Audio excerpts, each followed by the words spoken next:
You've felt it, haven't you? It started with warmth, eyes that lingered, smiles that invited, a softness that made you believe you'd found home. But now she flinches when you speak.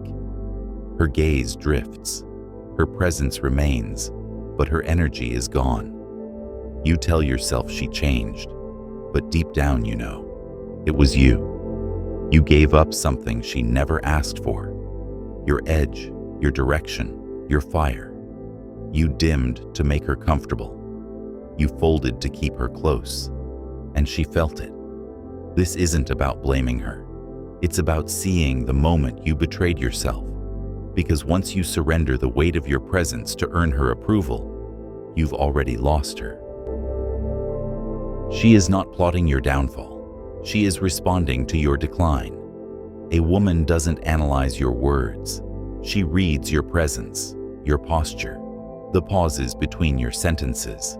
She doesn't want perfection. She wants certainty. Her instincts are ancient, calibrated for survival. She's not seeking kindness. She's scanning for stability, not emotionally, biologically. If your energy says, "I don't know who I am," she will not trust you, because nature taught her not to. She doesn't follow explanation. She follows orientation. And when she tests you, through silence, withdrawal, or conflict, she is not attacking. She is waiting to see what you are made of. He started strong. He had a plan, a pace, a presence. But once she gave him affection, he made her the plan. He started checking in too often, skipping workouts, making his emotions her responsibility. He thought love was submission, but all she saw was a man who no longer leads. She once respected him, desired him, even admired him. But now, all she sees is the boy beneath the armor, and she can't love what she has to parent. This is the curse of comfort. It deceives a man into thinking affection is security. It isn't. Affection is interest. Security is what happens when you stay rooted in who you are, regardless of how she moves. She doesn't wake up and say, "I'll test him today." But nature does. When she pulls away, when her tone shifts, when the room goes cold, it's not revenge. It's the storm looking for your anchor. Will you panic? Will you chase? Will you collapse? Or will you remain? This is the test most men fail, because they believe her reaction is a reflection of their worth. It isn't. It's a reflection of their grounding. Every feminine pullback is a quiet question. Can he stand without me? If the answer is no, she retreats further, not because she hates you, but because her biology doesn't allow her to relax around a man who has no core. Socrates warned us. He walked among men who worshipped beauty, who mistook desire for direction, appetite for purpose.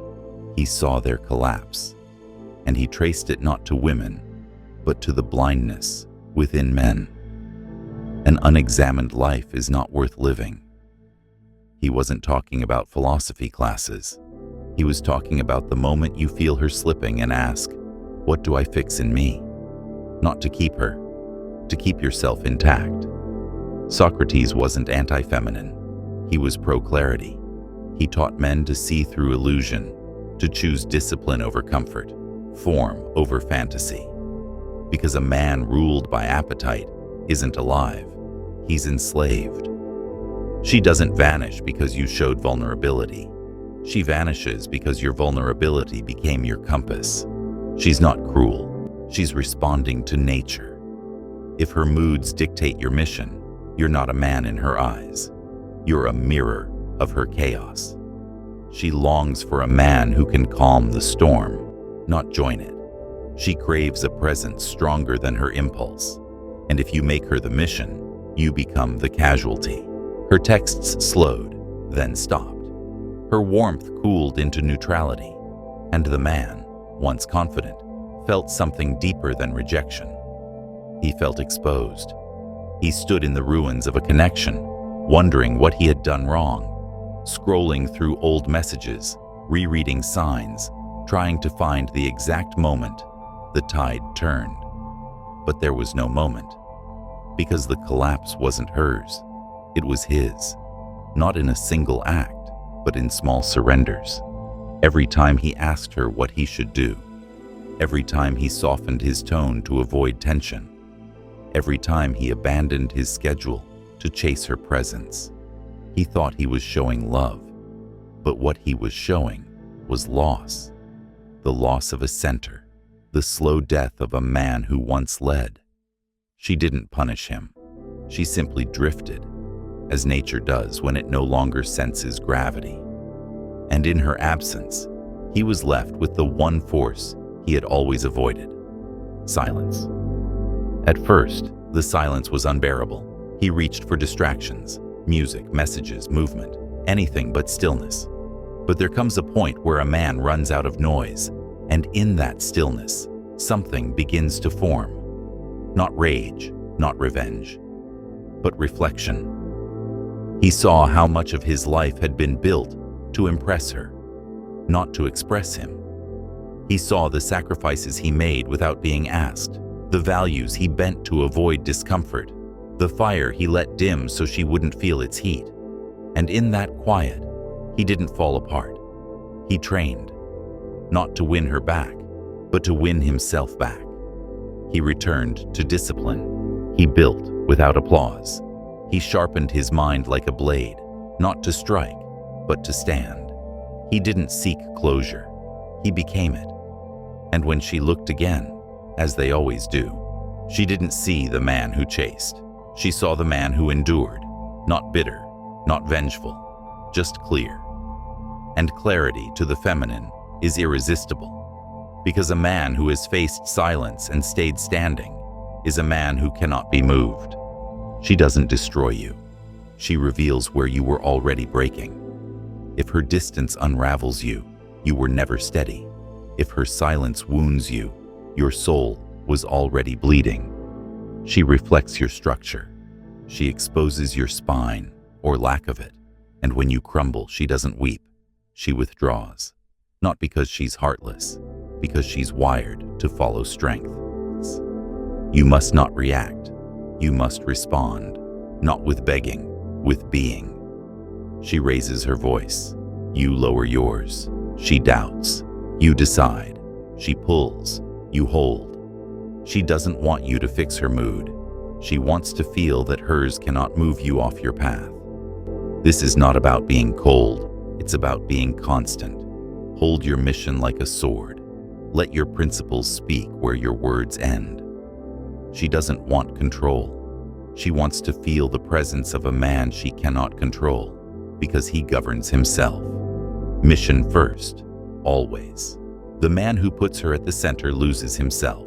The man who stays centered, even when she orbits wildly, earns her trust. Train, building speak, lead, make your life the temple. She can enter if she aligns, but she is not the cornerstone. You are. A man must be guided by something deeper than emotion, by conviction, vision, direction. She is not your compass. You are. The man who walks away. Hold. She must know that you could leave, not out of bitterness, but out of clarity. That if she disrespects your values, you will not chase. You will not plead. You will not fold. You will walk, and your back will not bend. That man is unforgettable, because he remembers who he is, even in heartbreak. She cannot test a man who passes the exam before it begins. And when she meets that man, she feels peace, because she no longer has to lead.